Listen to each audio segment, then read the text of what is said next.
Additional funding from Roger and Vicki Sant. In the darkness of space, there are violent forces at work. Cosmic rays shoot across the universe. Asteroids billions of years old stream towards Earth. And solar winds wreak havoc. Their destination, the edge of space. Our upper atmosphere. It's Earth's first line of defense against the hurtling space rocks that we see flare into brilliance as meteors. A protective buffer against the high-energy solar wind that creates the beautiful northern lights. And crucially, it's a key link in a global electric circuit that blankets the planet from pole to pole. Far below, the surface of the Earth is hammered by 8 million bolts of lightning every day, up to 100 strikes every second. Most lightning strikes from the clouds towards the surface of the Earth. But occasionally, the most powerful bolts are accompanied by a ghostly and fleeting flash above the clouds, reaching all the way to the very edge of space, but lasting only milliseconds. It's been a decades-long challenge to understand these mysterious bursts of light.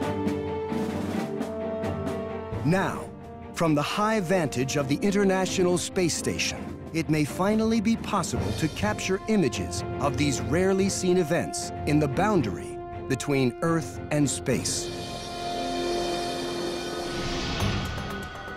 But what defines this region? Earth's atmosphere is a thin blanket of gas. The troposphere is the lowest and densest layer. All of life as we know it depends on this relatively thin, 5 to 10 mile thick band of protective air. Its thickness varies with latitude and the seasons. This is where most weather occurs, including the towering thunderclouds that generate lightning. A high-altitude helium-filled balloon ascends quickly through this region and enters the stratosphere, where most jet planes fly, and where the ozone layer is found, which absorbs the sun's ultraviolet light that can damage living things. Moving into this hostile environment, the air pressure drops, causing the balloon to expand. Up here, the lack of oxygen would quickly kill a person. The stratosphere reaches an altitude of about 30 miles. Eventually, the balloon cannot rise any higher. But the ever-thinning upper atmosphere, including the ionosphere, extends another 500 to 600 miles, even beyond the orbital height of the International Space Station, which circles Earth at an altitude of between 200 and 270 miles. From here, the ISS looks down on the planet. At this altitude, the environment is instantly lethal. The extremely low pressure would cause a person's body fluids to vaporize in seconds, while the little air that remains can reach temperatures of more than 2,000 degrees Fahrenheit. There are also dangers of radiation exposure in this forbidding atmosphere. But safely aboard the ISS, an international team of astronauts lives and works, including on this mission, Satoshi Furukawa, a native of Yokohama, Japan. An ardent baseball fan, he takes advantage of zero gravity to play a solo game. A medical doctor, one of Furukawa's jobs on the station is to study the effects of microgravity on the human body. He often conducts research as both doctor and patient. He's also the mission photographer. Using an extremely sensitive high-definition camera, Furukawa will capture nighttime images of Earth's upper atmosphere. The ISS is an ideal platform to study the edge of space, thanks to the cupola observation window. It offers a priceless view of space and the planet below. Its heavy shutters open to reveal windows for photography and viewing.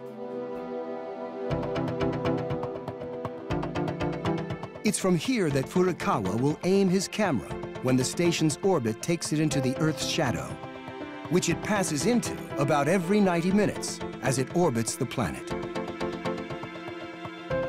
Designed to capture never-before-seen phenomena, it's so sensitive that it can shoot color images in near total darkness, bringing to light places once hidden by the blackness of space. He's hoping to capture images of an elusive and mysterious form of high-altitude lightning, only recently discovered and still little understood.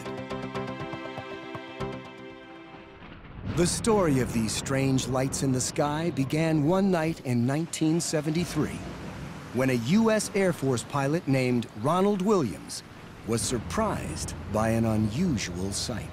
There was a typhoon over the South China Sea. I happened to be flying over the typhoon. And as I was going right towards the center of the typhoon, there was a big thunderstorm just off the center of the typhoon. All of a sudden, just by accident, I was watching it, because if I'd have been doing anything else, I wouldn't have saw it. Williams saw a bolt of lightning go straight up from the top of the clouds. When it came up, I happened to be watching it, and I just watched it go up. I reported it, and nobody had believed me. They said lightning don't go straight up. Has a discharge on something. But it turned out that Williams was not the only pilot to see lightning emerge from the top of a cloud and shoot upward towards space. As sightings accumulated, they became a part of aviation folklore, rare and unconfirmed events that hovered just outside the boundaries of real science. Until another chance sighting provided more evidence. A fellow by the name of Jack Winkler had some detectors out. He was looking for something else, but he discovered them by accident with equipment that was operated on dark nights in Minnesota. While testing a low-light video camera in 1989, Jack Winkler and a team at the University of Minnesota accidentally captured a black and white image that seemed to show the elusive upward lightning the pilots had described. Fittingly, this ethereal phenomenon became known as a sprite, a whimsical name that captures its fleeting nature. These giant pillars of light sparked an intensified interest in lightning and the dangers it presents to spacecraft during launch or landing.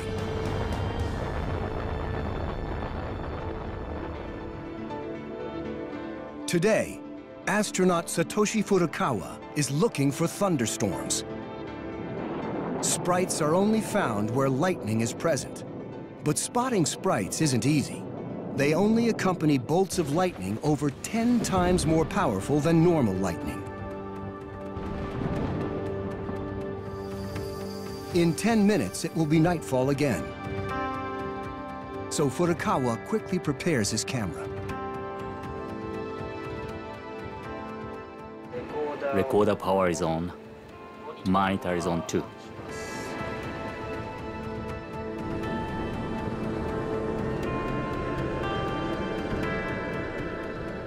This specialized camera should be able to capture images of the elusive sprites, even in these low-light conditions.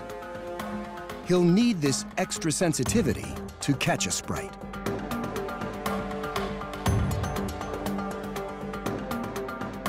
If any sprites appear, they'll be above powerful bursts of lightning. Across the world, over 2,000 lightning bolts flash every minute, and over 20 million strike the US each year. They're 4 to 5 times hotter than the surface of the sun. And the most potent can discharge up to 1 billion volts of electricity. Unlike the superheated lightning flashing below the storm clouds, the sprites above are huge, but electrically much weaker and faster. disappearing on average in less than 70 milliseconds. Furukawa maintains his vigil for several hours, but without much luck. It's difficult. His camera recorded a huge number of lightning flashes, but no sprites appeared above them. I felt like a hunter. It was impossible to predict where it would appear. Though the search is frustrating and difficult, he's determined to capture a sprite. In part, because of a letter he received during training for his ISS flight. The letter was from an Israeli lightning expert, Yoav Yair, who wrote to inquire about the mission. He enclosed a photo of Ilan Ramon, Israel's first astronaut and a crew member of the ill-fated Columbia mission. Ramon had brought with him a high-sensitivity black and white camera to try to capture images of sprites from space. And it's a big day for the Israeli science community. Ramon's partner in the research was Professor Yoav Yair. I asked him, please bring me one sprite image. He said, don't worry, I'll get you a couple. After capturing over 9 hours of thunderstorm footage on board, he succeeded and transmitted several images of sprites back down to Earth. But tragically, Columbia never made it home. It disintegrated upon re-entry. Though debris was scattered widely, the camera that Ramon had used to capture sprite images somehow survived, with some of Ramon's work intact.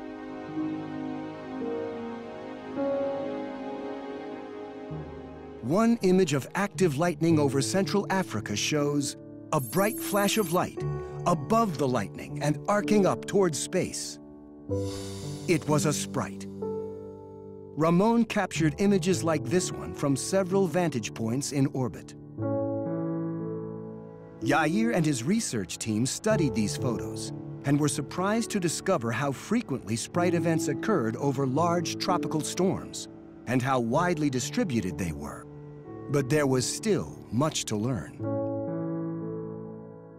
Yair saw Furukawa's mission as a great opportunity to advance the understanding of sprites.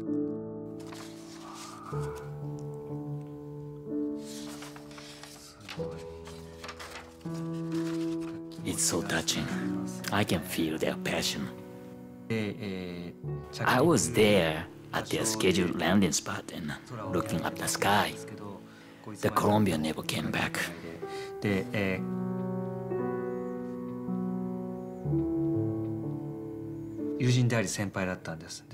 were my friends and my colleagues. I was very sad to lose them.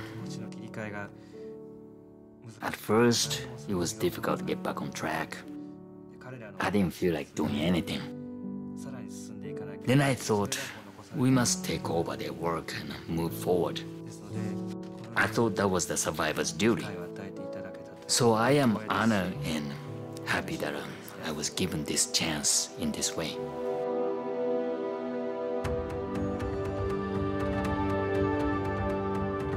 So nearly 250 miles above Earth, Furukawa is working hard to further Ramon's legacy. He readies his camera as the flight path takes him towards Europe and into the nighttime darkness, Earth's shadow. He won't have much time. At ISS speeds, traveling over Paris to Rome takes just 2 minutes.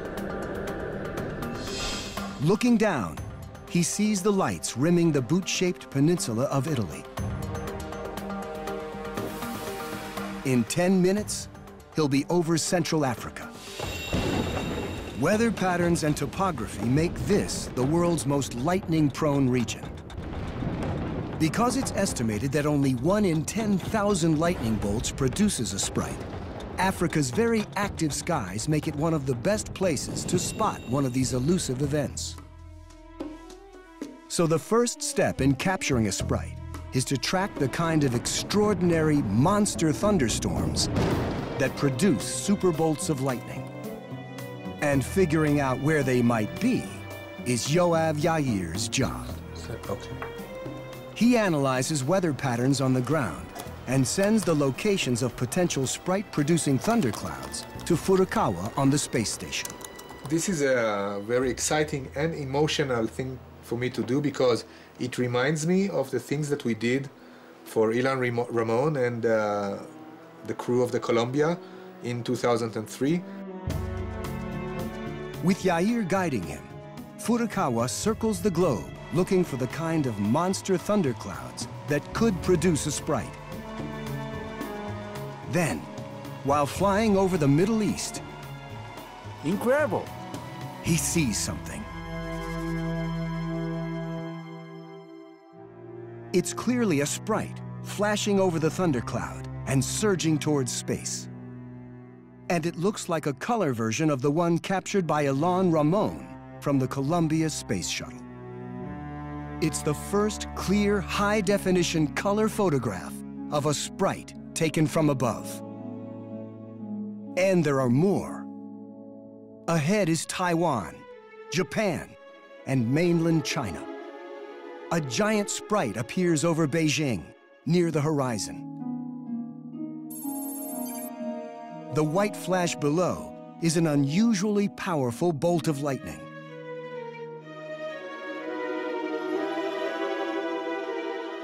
The sprite above is far off. It may not look especially large, but some sprites can be almost 40 miles in height, dozens of times taller than ground-striking lightning bolts. Altogether, Furukawa captured 6 sprites. It was a real surprise to me. It's so exciting when something previously invisible to us finally starts to become visible.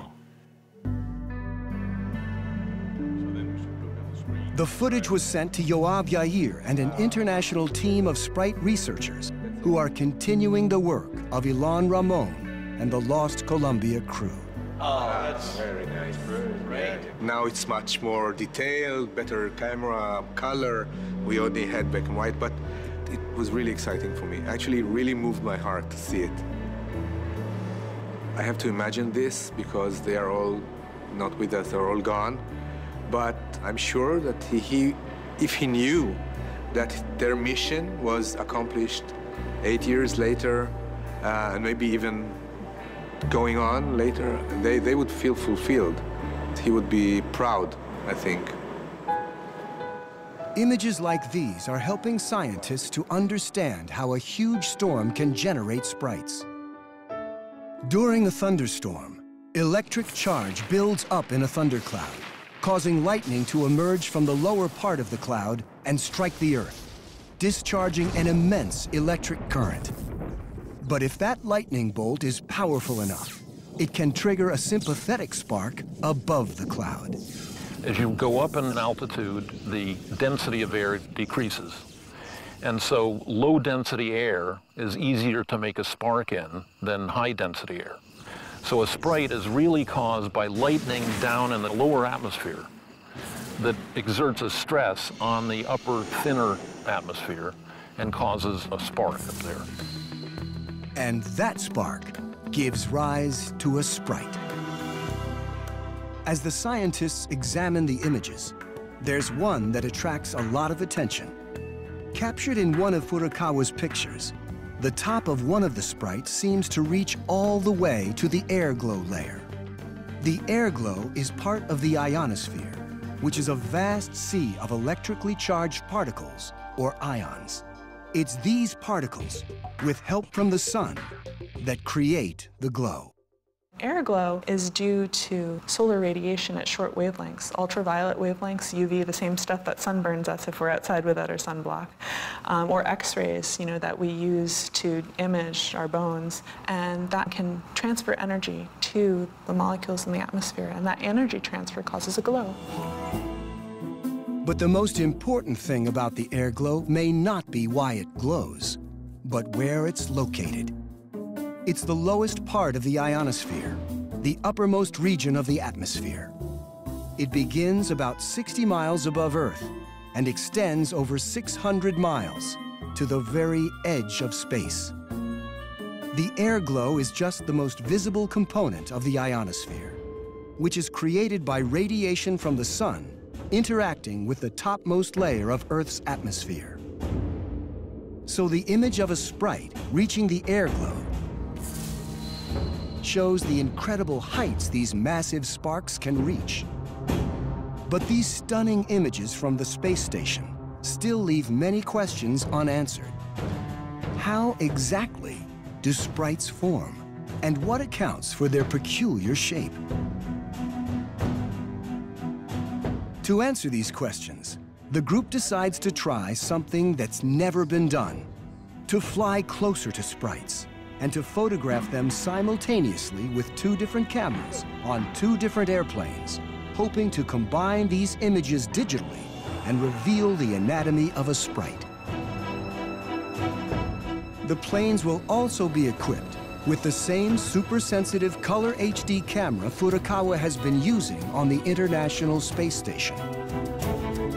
But their real secret weapon is a high-speed black and white camera that shoots 10,000 frames per second under low-light conditions. It will be able to show the formation of sprites in slow motion. It will be the first time that we've had 2 aircraft simultaneously trying to image sprites with high-speed cameras. So it's very exciting for us. They chose the area where the Great Plains meet the Rocky Mountains as a likely place to hunt for sprites because it's famous for very big nighttime thunderstorms. You can see huge thunderclouds there in the summertime. The weather is sunny almost 70% of the year. The intense sunlight heats the ground and causes a strong upward air current. This, in turn, creates active thunderclouds one after another, producing lightning. But only the biggest lightning flashes of all produce sprites. And once again, it will be Yoav Yair's job to help the team in the air find those huge sprite-producing thunderclouds. He and his team will be at the Yucca Ridge Field Station, a weather observation facility on the Great Plains north of Denver. Oh, now you got it. No, You got it okay. They will forecast where a sprite might appear and direct the planes. All right.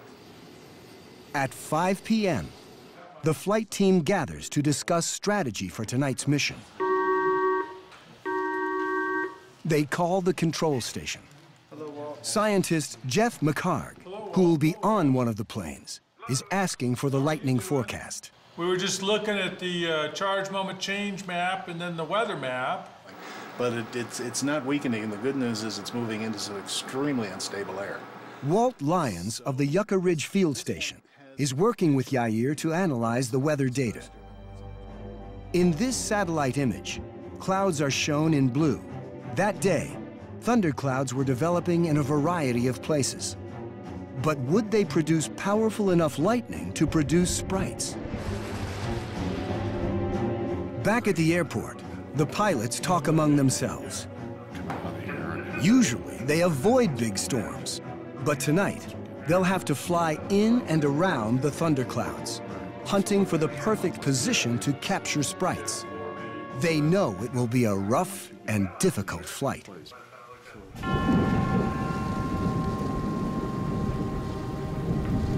As soon as it gets dark, thunder begins to reverberate around the airport. The researchers board the planes on what looks like a promising night. At 9 p.m., the 2 jets take off.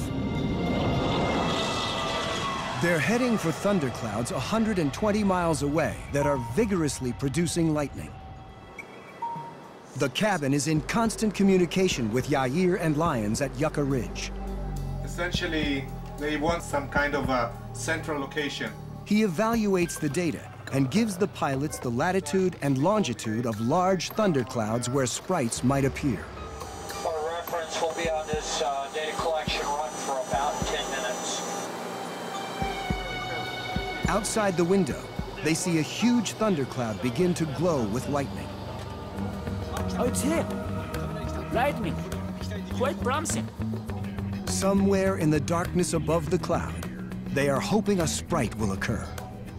The high-speed camera is adjusted slightly upwards to shoot the area above the flashing thunderclouds. Jeff McHarg, who has spent 20 years chasing sprites, can barely contain his excitement. But Yair and Walt Lyons on the ground can see an unexpected change in the thundercloud. They are here, and if they go like this, they would get this part. But you know, both of them are starting to weaken. The large thundercloud that was expected to grow has started to split in two. They've been in the air for 5 hours, with no sign of those elusive sprites. And now, the lightning is quickly losing momentum. Despite the promising forecast and their careful preparation, they have no choice but to return to the airport, defeated. It was horrible. Yeah. I've seen much larger storms, you know, where you get really large sprites that happen pretty often, and this was just too small. We'll see. Fingers crossed for the next one. Good night. Good night, everybody. They realize this will not be easy.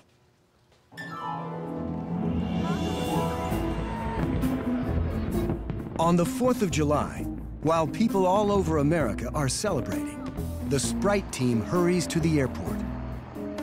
They've been waiting for the right kind of weather for a week. Finally, new storm clouds powerful enough to generate sprites have appeared. So if we go like here... If we don't see lots of sprites, and this starts to get more intense, then I may want to extend up. We should just... Go as soon as they get ready, I would say. Yeah.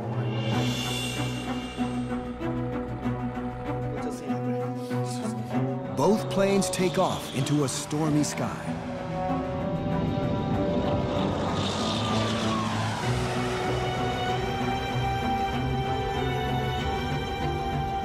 While Denver watches fireworks below, they prep the cameras and get ready. 30 seconds. They start to see flashes of lightning below. On the ground, Yair and Lyons are trying to figure out the best way to position the planes. But then they would have to turn down, or do you want them to circumvent it? Well, can they punch through and come around the other back? Go all the way and up to about 47 degrees and see if they can punch through it. The two thunderclouds shown in deep blue have collided, and major cloud development has begun. Yeah, maybe it's like... They send the coordinates of the strongest lightning to the team in the air. South of WPRT and new coordinates from WPRT. North 38 degrees, 20 minutes. Outside, lightning flashes are everywhere. A monster cloud with a diameter of more than 300 miles is releasing electricity with frightening intensity. The scientists rush to position their gear. The frustration and anticipation of the previous week is getting to them, and tension in the cabin is high. Sprite! Wow! That's a heck of a sprite there. Did you get it? For an instant, a giant red flash appeared. On replay, they can see beautiful shafts of light thrusting upwards towards space. The mysterious sprite in all its glory. Then, the sprites keep coming.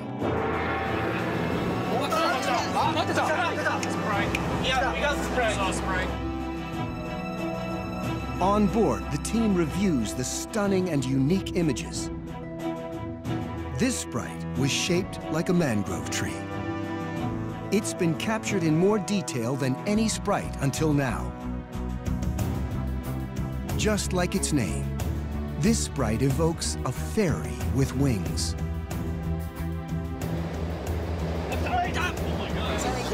Yeah, very big jellyfish. It's pretty. Very pretty. It indeed looks like a jellyfish with many tentacles. sprites of many different forms appear, one after another.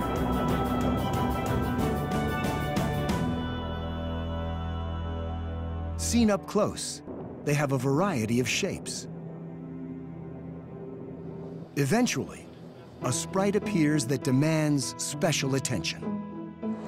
This is spectacular. The umbrella-like top of this sprite reaches an altitude of around 60 miles. That's the altitude of the airglow layer that appeared in Furukawa's footage from the International Space Station. The image confirms that sprites interact with the ionosphere.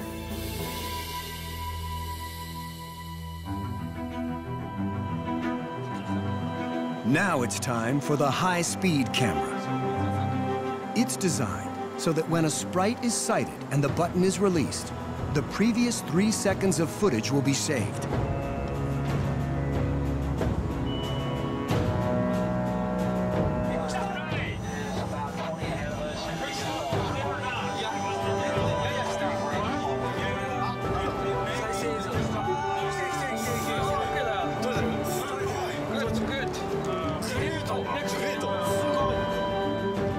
This is the momentary flash of a sprite taken by the super-sensitive camera. And when shot by the high-speed camera, it looks like this.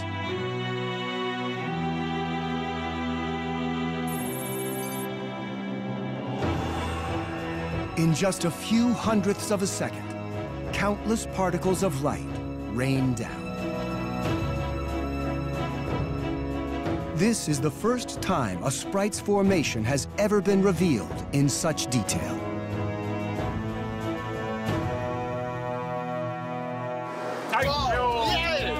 During the night, 14 sprites were captured by the high-speed camera. 8,000, yes, very good.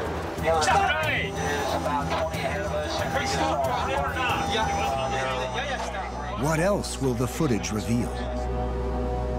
With great expectations, they return to the ground. Not too bad, huh? That's amazing. It was fabulous. It was amazing. I haven't seen anything like that ever. The long night is over, but they know their work is just beginning. Back in Denver, the team gathers to make some scientific sense out of their spectacular sprite footage. The halo above and the elf below, and that's just because it's expanded out in front. Right. At first glance, this sprite may seem to burst up from the storm clouds towards space. But when seen by the high-speed camera, the movement looks completely different. Bursts of light appear out of the center, spreading both up and down. In fact, when examined in slow motion, it appears that sprite formation is more complicated than early reports had indicated. And what about this sprite shaped like angels' wings? With this one too, bursts of light suddenly appear out of darkness. They go down, and the next moment up, and then down again. They change their direction as they unfold. So what is really happening? Within the sprite, electrons are colliding with charged particles in the atmosphere, creating a pathway for the electrons to travel. Where they go depends on the concentration of electrons and the composition of the atmosphere.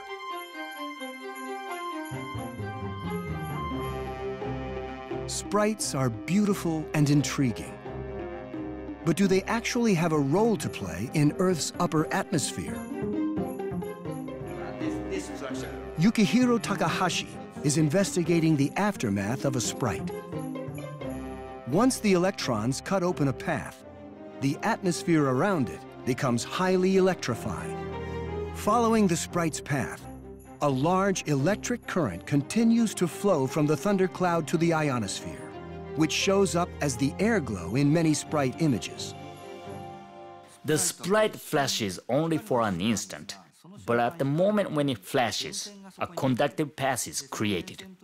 The electrified path doesn't disappear when the flash ends, but stays there for a while. The effects are thought to last several seconds to minutes. The result is a massive transfer of electric charge in the space between the cloud and the ionosphere. The team also successfully captured a sprite from different angles, as they had originally planned, using high-speed cameras placed on the two aircraft. By combining the images from the two cameras, the three-dimensional structure of the sprite becomes apparent. A large number of electrons collide with the atmosphere, creating brilliant bursts of light and opening channels where the electrons can flow. Each sprite channel can be hundreds of yards wide. A sprite event is like a switch that turns on an electric current in the space between the Earth and the ionosphere. In fact, our planet is surrounded by electric current, from the surface to the edge of space.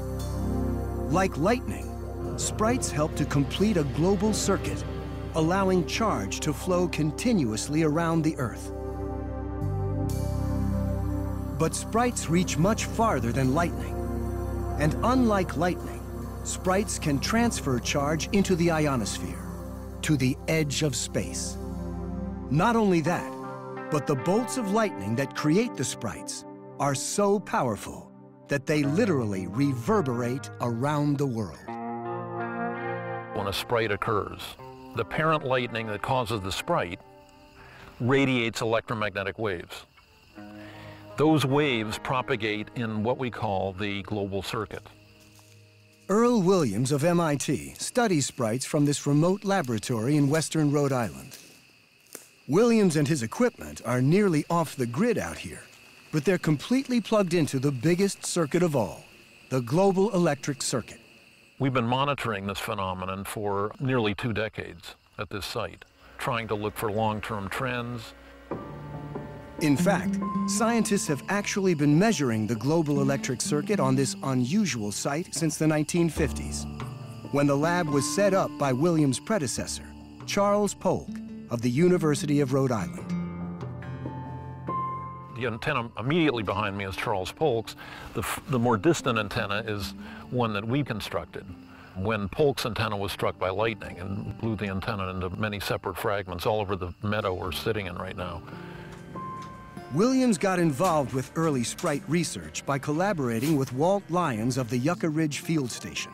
Every time Walt saw a sprite in Colorado, which is roughly 2,000 miles from here, we would see a big disturbance here in Rhode Island. The antenna Williams is using measures a very low-frequency wave, like a steady hum, that resonates between the Earth and the ionosphere. When a sprite occurs, the lightning that causes the sprite sends waves in that thin cavity around the world 2 or 3 times. And it is exciting something called the Schumann resonances. And the Schumann resonances is a manifestation of what we call the AC global circuit. Earl's aunt was a prominent violin player, so it's not too surprising that he thinks of it in musical terms. The vibration of a violin string is very much like what happens with Schumann resonances. We have a fixed string length, and there's one wave on the string which has a fixed frequency, say the A note of 440 hertz. For Schumann resonance, we have a fixed length, but the length wraps itself around the world. And for that fixed length and the speed of light, we have a fixed frequency of 8 cycles per second. So they're both examples of resonances, this one being a mechanical resonance, that one being an electromagnetic resonance, but the same wave phenomena applies. It's almost like the music of the spheres, or of the Earth at least. No matter where you are on Earth, if you have an antenna, a vertical antenna, like the one behind me, you will see an oscillation on that antenna at roughly 8 cycles per second. And that is maintained continuously by all the lightning on the planet. Every time there's a lightning flash, a small fraction of the energy in that lightning flash feeds into this global resonance. The Schumann resonance is present all the time. It never dissipates because there's always lightning someplace on Earth. And when a sprite is produced by a superbolt of lightning, there is a spike in the Schumann resonance signal. Every sprite lightning is a bell ringer for the Schumann resonances. One of these giant lightnings will single-handedly excite the whole Schumann cavity with electromagnetic waves. And everyone on Earth who has a receiver in the range of frequency of 8 cycles per second will detect a sprite event. Here on the oscilloscope, we have an example of the Schumann resonance signals. You can see the characteristic 8 cycle per second oscillation continuously. That's called the background Schumann resonances. Occasionally, you'll see a big increase in the amplitudes. Those events are the events that make the sprites. These are the lightning flashes, the very energetic lightning flashes that create sprites in the thin upper atmosphere. Earl's science may be cutting edge, adding to our understanding of planet Earth. But his equipment is a little bit old school. Because the Schumann resonances oscillate at only 8 cycles per second, it is kind of a low-tech operation here. I mean, we do digital recording of the signals, but you know, these are very low-frequency signals. You can put on an oscilloscope, and you don't need high-bandwidth equipment to record them. But you have to be in a quiet place. You can't do this in the middle of a city. There's too much background noise. And that's why we're out here in this very beautiful site in the middle of nowhere. And super powerful lightning produces not only sprites, but other weird phenomena as well. There are actually a whole zoo of creatures up there that are caused by lightning. There's something called an elve, and it's like a pancake of light within the airglow layer, and it's caused by the radiation field from lightning. Then there is a halo, which is also a pancake shape, but at somewhat lower altitude. And then there are blue jets and pixies and a whole host of other optical phenomena that occur in conjunction with lightning flashes. Since the Schumann resonance fluctuates slightly depending upon factors such as the temperature of the Earth, Williams thinks it's one important way of measuring the health of the whole planet. It's a natural setup for looking at the entire Earth. You have one quantity which represents the entire planet. And it's hard to dream up another such circumstance. It is like taking the EKG of the planet. The global electric circuit surrounds everything on Earth and connects us to the edge of space. Sprites feed into the ionosphere from below. But from above, the sun also affects the ionosphere, resulting in the vivid displays of the aurora borealis. Auroras are light displays caused by the collision of charged particles streaming from the sun into our atmosphere. There are two types of auroras.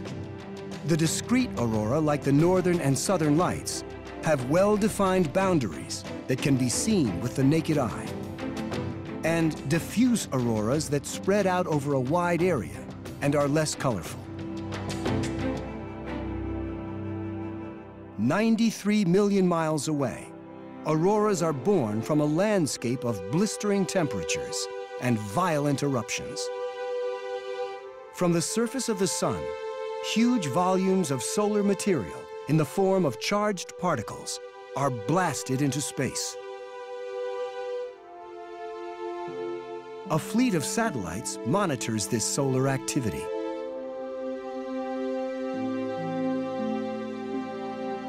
Stereo A and Stereo B satellites are making 3D images of the sun and also tracking solar activity.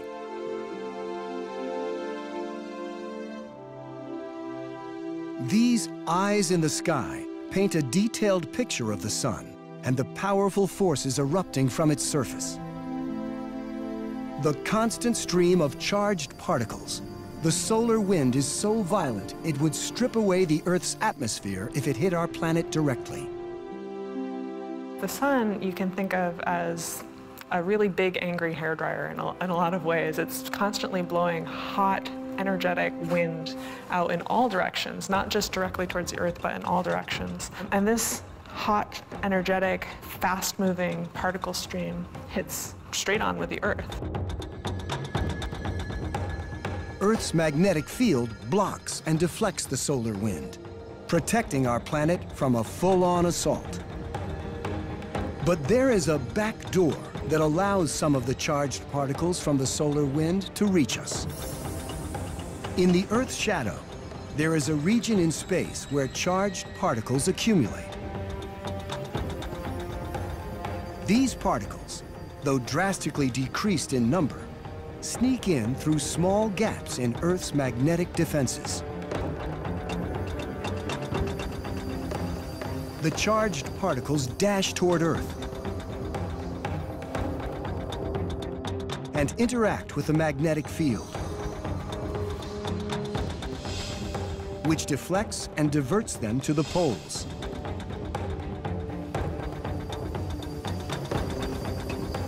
They rain down, forming luminous rings in the sky.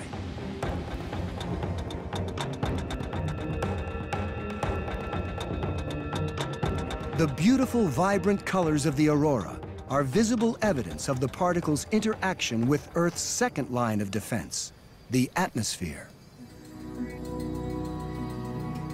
The aurora are different colors at different altitudes, depending on the gases in the atmosphere that the particles are interacting with. So it's red at higher altitudes, it's oxygen, and then blue and green, oxygen and nitrogen, as it gets denser into the atmosphere where the gases get thicker. And then for really, really strong interactions of the particles, energetic particles really penetrating deep into the atmosphere, you may even see like a pinkish purple color down at the bottom, where there's more nitrogen. But sometimes, things can go wrong, really wrong. Sometimes the blast of charged particles can be so intense that the auroral ring thickens and vibrates explosively. There are these periodic events, these coronal mass ejections, where the gas just is incredibly more intense than it normally is, and this charged particle cloud will come out, spiral out towards the Earth, and our magnetic field will respond. The Earth's magnetic field does a good job of protecting us. The more beautiful the aurora, the more intense the battle at the edge of space. And even satellites high above Earth can fall victim to the power of our sun. In 1989, during a period of intense solar turbulence, induced electric currents caused by the aurora shut down the entire power grid in Quebec, Canada, in under 2 minutes. The province's largest city, Montreal, was crippled by power outages. Human activity throughout the region came to a halt for 9 hours. The more recent Halloween storms of 2003 caused hour-long power outages throughout Sweden and impacted satellites and aircraft communications. But the greatest solar storm on record took place in 1859. It created auroras so powerful, they illuminated skies as far south as Hawaii and Panama, while playing havoc with telegraph systems around the planet. A similar storm today could devastate power grids and communication systems and cost billions to repair. In today's wired world, no one is invulnerable. Solar storms can affect satellite communications in different ways. Performance of your handheld radio, your GPS receiver, your satellite television receiver, your satellite radio receiver. All of these things can be affected by space weather. We think of electricity as a modern invention, but the electric Earth has always been with us, surrounding our planet and connecting us to the edge of space.